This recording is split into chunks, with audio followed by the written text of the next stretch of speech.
5 heavy lights runway 25 left, vector line number 2, following 10 heavy airbus 3 mile 1. Okay, number 2. Hey everyone, Zach here from Real Sim Gear again, and today we're going to be bringing you a troubleshooting video that will help you troubleshoot either your 750 or 650. Since there's a touchscreen, there's an extra component into it, and I know sometimes people get tripped up in configuring this extra touchscreen component. So hopefully this video will help you solve whatever issue you're going to be having. We're going to put timestamps in the description below, so check out the description, see if you can find whatever issue you're having, and then go ahead and click on that timestamp and it'll take you to the problem and how to fix it. So we'll start off with something pretty common that we see, and that is when the mouse cursor isn't lining up with where you're actually clicking on the screen. So you see on the left we got the 750 overlay, and when I actually click on my 750 that's on my desktop, you're going to see the mouse cursor doesn't actually click on the screen. It's going all over my main monitor here, and that's because the touch calibration was either not saved, or maybe you switched or moved your monitor positions around, and that wipes out the saving data. So I'm going to show you how to reconfigure it. So we'll go ahead and start that process here. So what you want to do to fix this issue is go ahead and hit the Windows key, and that's going to bring up your taskbar if it's not already shown on your screen. And you're going to click on this little caret, and you're going to look for the pen mount software or pen mount monitor. So this is assuming you've already installed the pen mount software and at least restarted your computer once after installation. Double click on this, and then you'll see control panel here. Go ahead and bring up the control panel. You should see in this box pen mount 6000 USB. That's what we want. And then you're going to want to click on multiple monitors, and this is the first step to configuring the touchscreen. You need to tell pen mount which one of your monitors or which one of your screens is the actual touch screen. So we're going to click on map touch screen. It's going to come up with a greenish blue screen, and it's going to tell you to click S until this blue or greenish screen is on your touch screen. So once it's on the 750 or once it's on the 650, once that bluish green screen is on your 750 or 650, touch anywhere on your screen, and then that will tell the software where the touchscreen monitor is. So we'll go ahead and do that. So you'll see we'll click on S, and now it's on the screen. We'll touch the 750. So now we've assigned which screen is the touch screen. Now we need to just calibrate it. So go back to device, click on configure, and then do standard calibration. And you'll see now it says touch the red square. So you want to touch and hold it until it says lift off to proceed. Touch and hold. Touch and hold. Touch and hold. Should ask us one more spot. There it is. Touch and hold. Lift off to proceed.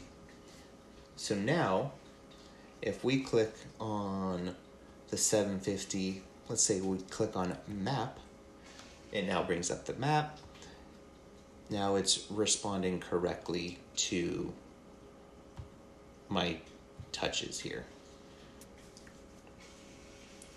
Okay, so another issue that we see come up every once in a while is, for whatever reason, Xplane has decided to take the 750 screen and actually draw or render graphics to it. To fix that, super easy. What you want to do is go to your Xplane settings. So this little settings slider button over here, and you'll come up with a screen that looks something like this. What you're going to want to do is find your 750 screen. So you'll see actually all your monitors here in this kind of graphic configuration, and you actually have to use this scroll bar on the right. You can't like use your numbers or your directional arrows to scroll around. So scroll all the way down or navigate to wherever your screen is. So mine is underneath my main monitor, so you'll see here main monitor. We'll scroll down, and yours might look something like this with none of these expanded. Mine just is expanded for some reason. But regardless, you're just going to set this to unused. You don't want Xplane to actually draw any graphics to it. So once you click unused, click done, and you can see now we have the 750 on the screen and not the right side of the aircraft. Okay, another issue that we see pretty frequently is you load into a flight. Your previous flight was perfect with the 750 or 650, but now when you load into the aircraft, you just have your Windows screen on your 750 or 650. With that, you're going to want to go to the Reality XP settings, and you're going to want to look for plugins, Reality XP GTN 1, and then you'll see that these are actually all grayed out for some reason. And then your only options really are settings, check for updates, or show window. We're going to click on show window.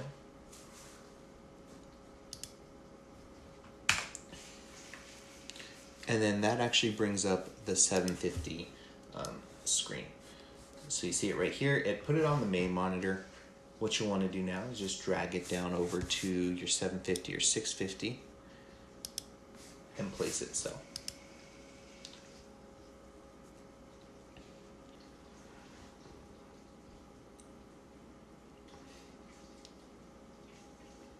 If you've noticed that your home button, or let's say your direct to button on your 650 or 750 product isn't working, there's two things to check here. You'll want to first make sure that the buttons are working. And to do that, you can go to the RealSim Gear device interface and click on connected hardware. And it's going to bring up this UI interface right here. So you'll see we have one device connected, the RealSim Gear GTN 750. It's connected to it's connected to COM port 4 version 2.2, and as you click the buttons on your 750, you'll see the message and the command. But for some reason, when I click the direct to button, nothing is happening. It doesn't bring up the direct to menu on the 750. And to do that, we need to enable GPS simulator commands. To do that, you'll want to go to Reality XP, your GTN, and you're going to want to go to settings. Once you're in settings, scroll down to advanced settings right here, expand this window, and you're going to want to enable use simulator GPS commands and click accept. So now, when I press the direct to button on my 750, it brings up the direct to menu, brings up the home menu, and that's all working properly.